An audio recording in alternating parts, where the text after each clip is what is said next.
Senhor esteja convosco.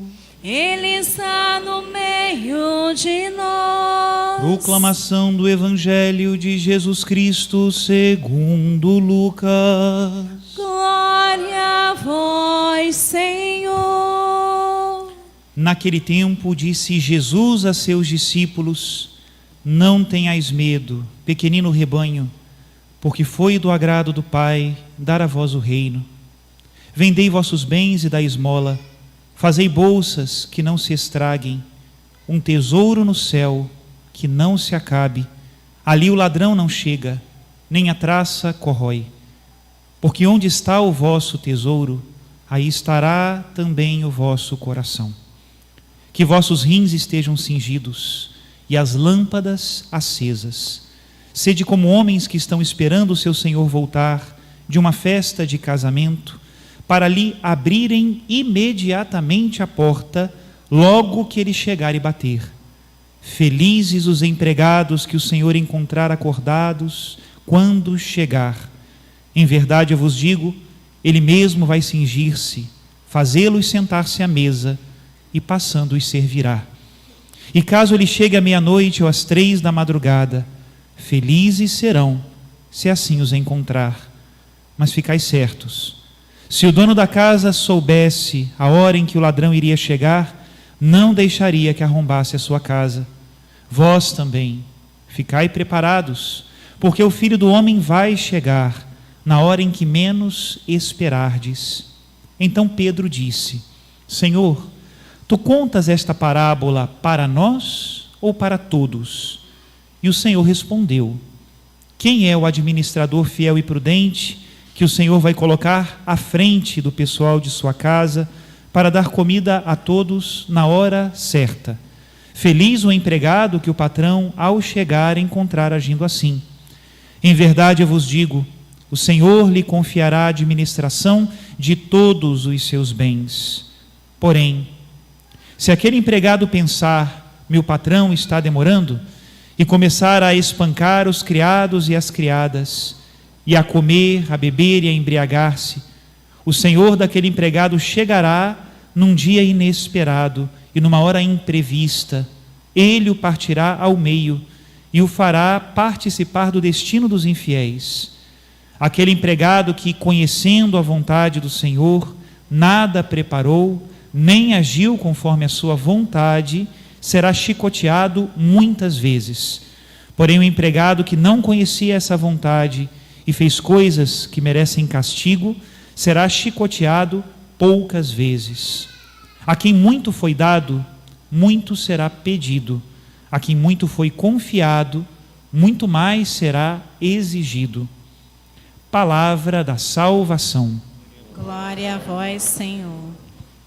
Os queridos irmãos e irmãs, Esse ano nós estamos lendo nos domingos o Evangelho de São Lucas, lembrando sempre que São Lucas é o estrangeiro, né? Aquele que não era do povo judeu, e por isso também coloca e escolhe passagens que os outros evangelistas não colocaram. Hoje o Evangelho é um exemplo disso, né? E que carinho está expresso nessas palavras de Jesus que diz: não tenhais medo, pequenino rebanho. E como é palavra de Jesus, ela tem uma atualidade sempre nova, né? Eu fico imaginando, quando São Lucas escreveu esse evangelho, sem dúvida, o rebanho era pequeno porque estava começando. Era o início da igreja, o início da pregação da boa nova do evangelho. Hoje também nós podemos dizer pequenino rebanho, não tanto porque a igreja ainda cresce no sentido de que começa, mas porque em muitos casos nós vemos um decrescimento da fé. São Paulo tem palavras muito duras numa das suas cartas a Timóteo, quando ele diz que chegará tempos em que as pessoas não resistirão e não aguentarão a sã doutrina, né? E a fé de muitos esfriará. De alguma maneira isso acontece em todos os tempos, mas nós estamos vendo isso acontecer hoje também, não é? Pequenino rebanho, porque nem todos permanecem firmes, não é? Mas a palavra de Jesus é sempre atual, eu pensava, né? Por que sempre é pequenino rebanho? E a resposta que eu encontro é que esse pequenino também é uma palavra de carinho. Jesus, que olha para a sua igreja sempre como pequenina, diante dele sempre pequena, por mais que domine a terra inteira, sempre pequena, né? E olha para ela com carinho, pequenino rebanho, pequenino rebanho. E hoje então nós somos chamados a fazer parte desse rebanho.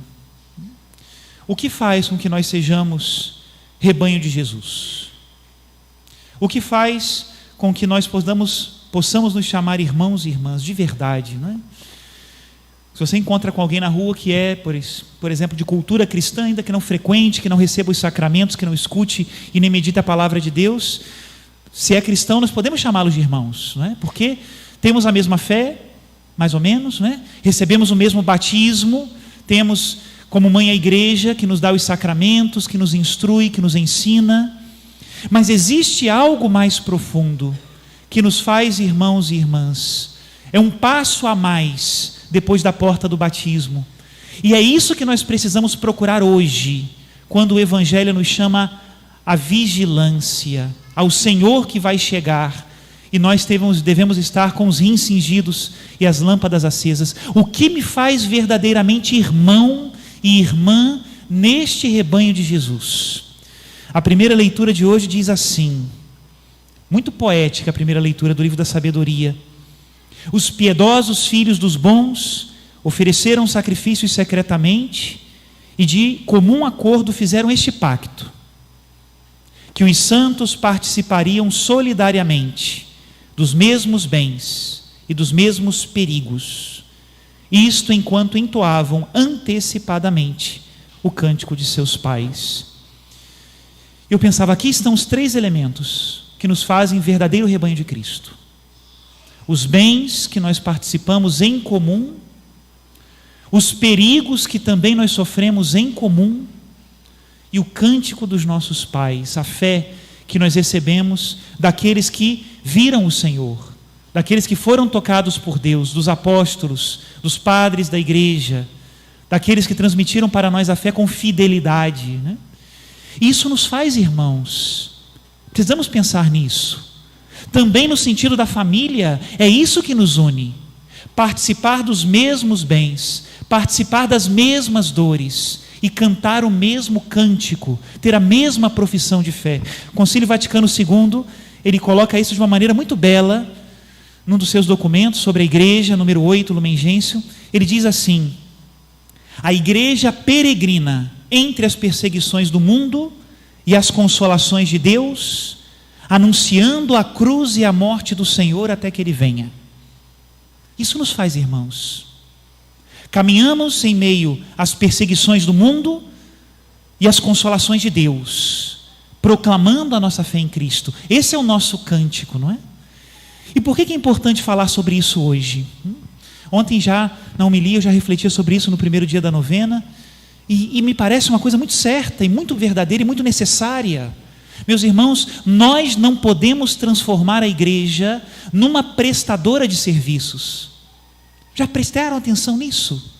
Como é fácil cair nessa cilada hoje? Eu chego na igreja e quero encontrar tudo limpo, iluminado, padre pontual, ministério de música organizado, ministros treinados, coroinhas. Inclusive ontem foi o dia da investidura, graças a Deus. Maior encontro da diocese é o encontro dos coroinhas, sabiam disso? Maior encontro da diocese. Vejam depois nas redes sociais, foi belíssimo. Mas assim, a gente entra na igreja como alguém que vai ao shopping comprar um produto.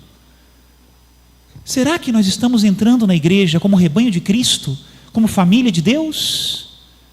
E eu respondo, depende. Se você está participando das mesmas perseguições que nós, se você está participando das mesmas consolações que nós, se você canta o nosso cântico, professa conosco a fé, aquela que recebemos dos nossos maiores, dos nossos pais, dos apóstolos, então você é rebanho de Cristo. E aí sim somos povo de Deus. Agora, se nós viemos aqui somente para receber uma hora e dizer, bom, cumpri meu preceito dominical, fui à missa, pois cuidado, hein? Pode ser que estejamos dentro, mas não sejamos rebanho de Cristo. Alegrias, perseguições e o cântico novo que o Senhor nos ordena cantar. É isso que nós precisamos, não é? Por isso eu digo com muita alegria, né? Agora em outubro, se Deus quiser, 2 anos aqui na paróquia, que alegria estar com vocês. E digo, eu não renuncio às perseguições dessa comunidade, no sentido de que enfrentamos elas juntos, não que ela me persegue, graças a Deus não, mas eu não renuncio.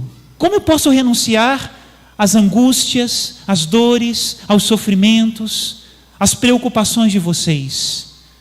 O dia em que eu olhar uma preocupação, uma dor e um sofrimento de um dos meus filhos aqui da paróquia, dos meus fiéis, não é? E disser, não quero isso, nesse mesmo momento eu deixei de ser família. O dia que eu vejo, não é, uma perseguição da igreja, um problema pelo qual a igreja passa, e olho para o outro lado como se não fosse comigo, nesse mesmo dia deixei de ser rebanho de Jesus. Precisamos participar dos mesmos sofrimentos. E essa é uma crise muito geral, também não acontece na família. Quantas vezes, quando acontece um problema na família, muitos membros da família olham para o outro lado e fingem que não é com ele. Problema gravíssimo esse, hein? Muito grave. Porque nesse mesmo momento renunciamos a ser família. Eu não posso olhar para o lado, enquanto o meu irmão, e às vezes de carne, de sangue inclusive, hein? Não só de fé, está passando por um problema. Isso me faz rebanho. E isso me garante o que disse Jesus, Senhor, que essa palavra nunca saia do meu coração.